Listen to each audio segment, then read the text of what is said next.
ரொம்ப ரொம்ப கஷ்டம். வாக்கு கேட்கறது ரொம்ப கஷ்டம். முடியல. அடிக்கிற வெயில்ல கண்ணெல்லாம் பிதுங்கி போயிருது. காலெல்லாம் வலிக்குது. இவ்வளோ கஷ்டப்படுறோம் நாம. ஆனா, நாம் தமிழ் கட்சியோட வேட்பாளர் எவ்வளோ கஷ்டப்படுவாங்க. ரொம்ப பாவங்க இந்த வெயில்ல அவிங்க வாக்கு கேட்கறது. காலையில 10 மணிக்கு ஆரம்பிச்சாங்க நாம் தமிழ் கட்சி வேட்பாளர் வித்யாக்கா. நைட்டு 10 மணி வரலும் வாக்கு கேட்டுட்டு இருக்காங்க. இதுலயும் குறிப்பா நோட்டீஸ் அந்த துண்டறி கொண்டு போய் கொடுக்குறாங்க பாருங்க. அதில் வெத்தலை பாக்கு வச்சு கொடுக்குறாங்க. நீங்க கண்டிப்பா நாம் தமிழ் கட்சி ஓட்டு போடணும். உங்க வாழ்க்கை தரத்தை உயர்த்துவோம். இந்த திராவிட கட்சிகள் பண்ற தவறெல்லாம் நாங்க சரி பண்ணுவோம். உங்களுக்கு எப்போதும் கூட இருக்கணும் வெத்தலை பாக்கு வச்சு.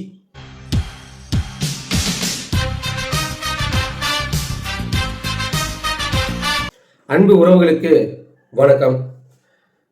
சீமான் அவர்கள் ஒவ்வொரு தேர்தலையும் வேட்பாளர் நிறுத்துறதுக்கு பணத்துக்காக அவர் சொகுசா வாழ தான் இந்த தேர்தலை சந்திக்கிறாரு. அவருக்கு ஜெயிக்கணும்னு எண்ணம் இருந்தா கூட்டணி போயிடுவாப்ல. டம்மி வேட்பாளர் நடத்தி பணம் பார்க்கறதுக்காக இந்த வேலையை பார்க்குறாரு. அதே மாதிரி வேட்பாளர்களும் அவங்களுக்கு தெரியும். அதனாலதான் தெரிஞ்ச களத்தில் நின்று இந்த கட்சிக்காரங்களாம் பணத்தை அவர் வேலையை பார்க்குறாங்க, ஓட்டு பிரிக்கிற வேலையை பார்க்குறான்னு சொல்ற இந்த பன்னாட பரதேசிங்களுக்கு தான் இந்த பதிவு. ஏண்டா லூசு பசங்களா 10 ரூம்ல உட்காந்துட்டு என்ன வேணா வாயில வாட சொல்லலாம். ஆனா களத்தில் போய் நிற்கணும். நாம் தமிழ் கட்சி வேட்பாளர்கள் 234 தொகுதியிலும் போட்டியிடக்கூடிய வேட்பாளரோட கஷ்டம் என்னன்னு தெரியுமாடா உங்களுக்கு? போகிற போக்கில் எல்லாம் அடிச்சு விடுறீங்க. நேற்று மேட்டூர் சட்டமன்ற தொகுதியோட வெற்றி வேட்பாளர் அக்கா வித்யா வீரப்பனார் அவர்கள் 10 மணிக்கு ஆரம்பிக்கிறாங்க. நைட்டு 9:30 மணி வரையும் வாக்கு கேட்குறாங்க. இதுலேயும் குறிப்பாக காலையில் வெயில் உப்புமா போட்டு கொளுத்துது. நான் கூட ஒரு ஷார்ட்ஸ் வீடியோ போட்டிருந்தேன். முடியலைங்க, அந்த அளவுக்கு வெயில் அடிக்குது. ஆனால் இருந்தாலும் அதெல்லாம் பொருட்படுத்தாமல் நாம் தமிழ் கட்சி உறவுகளும் வேட்பாளரும் கடுமையாக உழைக்கிறாங்க. இதெல்லாம் எதுக்காக? இதெல்லாம் எதுக்கு? அவங்களுக்காகவா? ஏன்னா இவங்கெல்லாம் டம்மி வேட்பாளர்னா அவங்க அந்த வெயில் கஷ்டப்படணும், இரவு முழுவதும் வாக்கு கேட்கணும், ரெஸ்டே எடுக்காமல் உழைக்கிறாங்க. ஏன்? என் மக்கள் நல்லா இருக்கணும். இதில் குறிப்பாக எங்கள் அண்ணன் சீமான் அவர்கள் 234 தொகுதிக்கும் பயணம் பண்ணணும். அவர் பரப்புரைய ஆரம்பிச்சிட்டாரு. இவர் தான் திராவிட கட்சியில காசு வாங்கிறாரு, தொகுக்கிறதுக்கு தானே தனியாக நிற்கிறாரு. அவர் ஏன் அப்படி சுற்றணும்? எவ்வளோ கஷ்டம் உங்களால் முடியுமா? ஒரு நாள் இந்த மாதிரி கஷ்டப்பட முடியுமா? நினச்சி பாருங்க. சாதாரணமாக பேசுகிறானுங்க 10 ரூமில் உட்காந்துட்டு. இப்போ நான்லாம் இப்படி வீடியோ போடுறதே வேலை கிடையாது. நான் என் இனத்துக்காக களத்தில் நிற்கிறேன். நானே பார்த்தீங்கன்னா 2025 சட்டமன்ற தேர்தல், அதுக்கப்புறம் ஒரு நாடாளுமன்ற தேர்தல், அதுக்கப்புறம் பார்த்தீங்கன்னா ஈரோடு இடைத்தேர்தல் 2, விக்கிரவாண்டி இடைத்தேர்தல் 1, உள்ளாட்சி தேர்தல், எப்பா இப்போ 2026 தேர்தல், இத்தனை தேர்தல் நான் வேலை செஞ்சுருக்கிறேன். நான் வீடியோ போகிறது சும்மா நம்ம பேசுவோம், நம்ம இனத்துக்காக, நம்ம கட்சி அவனால் ஏதாவது சீண்டனா அவங்களை தூக்கி போட்டு மெரி பண்ண வீடியோ போகிறேன். ஆனால் நான் களத்தில் இருக்கிறோம் நாம் தமிழ் கட்சி உறுப்பினர். ஒவ்வொரு தேர்தலுக்கும் இறங்கி வேலை செய்கிறோம், தெருத்துறோம், வாக்கு கேட்க போகிறோம். இப்போ எங்களால் முடியல அப்படின்னா நாங்கள் ரெஸ்ட் எடுக்க முடியும். ஆனால் எங்கள் அண்ணன் எடுக்க முடியுமா? இல்லை நாம் தமிழ் கட்சி வேட்பாளர் எடுக்க முடியுமா? எவ்வளோ கஷ்டப்படுறாங்க. ஆனால் போகிற போக்கில் அடிச்சு விட்றானுங்க. டம்மி வேட்பாளர்ன்றானுங்க. எதிர்கட்சிகிட்ட பணம் வாங்கிடுவாங்க. சீமான் ஜெயிக்கிறதுக்கெல்லாம் அந்த தேர்தலை சந்திக்கல. ஜெயிக்கிறதா இருந்தால் கூட்டணி வச்சுருவாப்ல. கூட்டணி வச்சு ஏண்டா கூட்டணி திராவிட கட்சிக்கிட்ட கூட்டணி வைக்கிறோம்னா யாரு?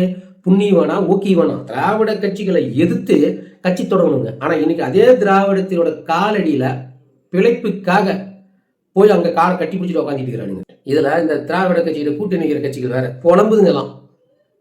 நாங்கள் எதிர்பார்த்த சீட்டை கொடுக்கல, எங்களுக்கு மன வருத்தமாக இருக்குது, எங்களை இப்படி பண்ணிட்டாங்க அப்படி பண்ணிட்டாங்க. சில கட்சிகளை கூட்டணியிலே வச்சுக்கல, அதுங்க தனியாக போய் அறிக்கை விட்டுட்டுக்கிறாங்க. இது போல இந்த கூட்டணி போகிறது எதுக்குன்னு கேட்டிங்கன்னா அவனோட சுய லாபத்துக்காக தான் கூட்டணி போகிறோம். ஏன்னா இந்த நாட்டையே அடையணும் அப்படின்னு கனவோட இருக்கிறவன் திராவிட கட்சிகளை எதிர்த்து கட்சி தொடங்குறவன் எப்படி நீ கூட்டணிக்கு போய் சேருவீங்க? அப்போ அங்கே சமரசம் ஆயிருதுல்ல. அந்த வேலையெல்லாம் பார்க்கக்கூடாது. நாடு நல்லா இருக்கணும், இந்த நாடு எனக்கு வேணும் அப்படின்னா 234 தொகுதி போட்டி போடணும்.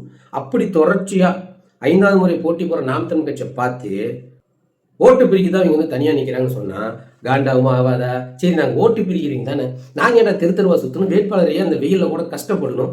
234 தொகுதிக்கும் பரப்புரை பண்ணியாலும் அண்ணன் சீமான் அவர் தான் பணம் வாங்கிட்டாரு. அவர் பரப்புரைக்கு போக தேவையில்லையே, பரப்புரை போய் பண்ண ஓட்டு அதிகமாக வருமே, அப்போ நாங்கள் ஜெயிப்போமே. ஏன்னா இந்த அறிவு கூட இல்லை. இதில் திரள்நிதின்னு சொல்லி கொச்சப்படுத்துறது. அட பைத்தியங்களா, எல்லா கட்சியும் திரள்நிதி வாங்க. திமுகவே திரள்நிதியில் உருவான கட்சி தான். மக்கள்கிட்ட உண்டியல் குளிக்கிறாங்க. ஆனால் இன்னைக்கு கோடியா கொட்டி தேர்தல் சந்திக்கிறானா ஊழல் பண்ணியிருக்கிறாங்க. நாங்கள் திரள்நிதி வாங்குறது, அதாவது உங்கள் மொழியில் சொல்லணும்னா மக்கள்கிட்ட பிச்சை எடுக்கிறதுன்னு வச்சுக்கோங்க. பிச்சை எடுக்கிறது. என் மக்கள் பிச்சை எடுக்கக்கூடாது, என் மக்கள் திராவிட கட்சிகளிடம் கையேந்தக்கூடாது, இலவசத்துக்காக போய் நிற்கக்கூடாது, என்னோட இனம், என் தமிழ் இனம் எவனையும் கையேந்தக்கூடாது, தன்மானத்தோட வாழணும், தமிழன் தலை நிமிர்னு சொல்லி கஷ்டப்படுறாங்க. அதுவும் இந்த 234 தொகுதி வேட்பாளர்களும் எவ்வளோ கஷ்டப்படுவாங்க இந்த வெயிலில். இதெல்லாம் பார்த்தா நம்மளுக்கு கஷ்டமாக இருக்குது. இது ஏன் சொல்கிறேன்னா, 234 தொகுதியும் இருக்கக்கூடிய நாம் தமிழ் கட்சி வேட்பாளர்களும் அவங்களுக்கு உறுதுணையாக களத்தில் நிற்கும் நமது உறவுகளும் உண்மையாலுமே நம்ம வந்து எப்படி சொல்கிறது, இந்த நாட்டுக்காக ரொம்ப கஷ்டப்படுறீங்க. அவங்களுக்கு மனமார்ந்த நன்றியும் புரட்சி வாழ்த்துக்களும். விட்டுறக்கூடாது, பார்த்துக்குவோம் அப்படின்ற மாரி தான் நம்ம பயணிக்கணும். இந்த திராவிட கட்சியெல்லாம் பார்த்து இந்த 10க்கு 10 ரூமில் உட்காந்து நம்ம மீது எவ்வளோ அவதூறு அள்ளி தெளித்தாலும் அவனுங்களாம் வெங்காயம் என்ன தெரியும், களத்தில் போய் நின்று பார்த்தா தானே தெரியும். 2 நாள் வேண்டாம், 1 நாள் நாம் தமிழ் கட்சியோட வேட்பாளர் கூட சுத்துங்கடா பார்ப்போம். போய் சுத்துங்க. அதாவது திராவிட கட்சிகள் வாக்கு கேட்க வருவானுங்க, இந்த ரோட்டில் அப்படியே ரோட் ஷோ நடத்துவானுங்க. ஜீப்போட நின்றுக்கிட்டு இந்த பிரச்சார வண்டியில் நின்றுட்டு கையாட்டிக்கிட்டே போவானுங்க. ஆனால் மக்களை சந்திக்க மாட்டாங்க. ஏதோ முக்கியமான தொகுதியில் இருக்கக்கூடிய அந்த மக்களை மட்டும் போய் ஒரு ஒரு ஒரு 20 வீடு 10 வீடை பார்த்து வணக்கம் போட்டுட்டு எங்களுக்கு ஓட்டு போடுங்க அப்படின்ட்டு அந்த கேண்டிடேட் போயிடுவாப்புல. ஆனால் அதுக்கப்புறம் பார்த்தீங்கன்னா இந்த திராவிட கட்சியில் இருக்கக்கூடிய அந்த அள்ளிசிலுங்க என்ன பண்ணுறோம், ஒரு பேடை தூக்கிவானுங்க. வீடியோட போய் பணத்தை கொடுக்குறது, ஓட்டர் ஐடி காட்டு, 4 ஓட்டா இந்த 4000, இந்த வேலையை தான் பார்ப்பானுங்க. இவனுங்க இதெல்லாம் பண்ணிவிட்டு கடைசி என்ன பண்ணுவானுங்க, போட்ட பணத்தை எடுக்க கோடி கோடியே கொள்ளடிப்பானுங்க. ஆனால் நாம் தமிழ் கட்சி வேட்பாளர்கள் அப்படி கிடையாது. வீடு வீடாக போகிறாங்க. அதுலேயும் குறிப்பாக நாம் தமிழ் கட்சி வேட்பாளர் கூட போகிற எங்கள் தம்பி தங்கிகள் எல்லாரும் எவ்வளோ கஷ்டப்படுறாங்க தெரியுமா. அவனுக்கு தண்ணி வேணும்னா அவன் கை காசை போட்டு தான் தண்ணி வாங்கி குடிக்கணும். அவனுக்கு சாப்பாடு வேணும்னா அவங்க தான் காசு கொடுத்து சாப்பிட்றாங்க.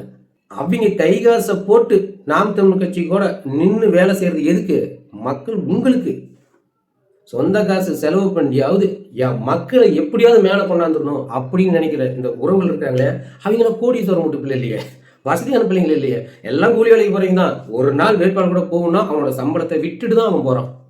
அதுலேயும் அவனோட காசு செலவு பண்ணி தான் நாம் தமிழ் கட்சி உறவுகளுக்கு வந்து கூட பக்கப்படம் வந்து வேலை செய்கிறாங்க. நான் போகல அடிச்சு விட்றானுங்க.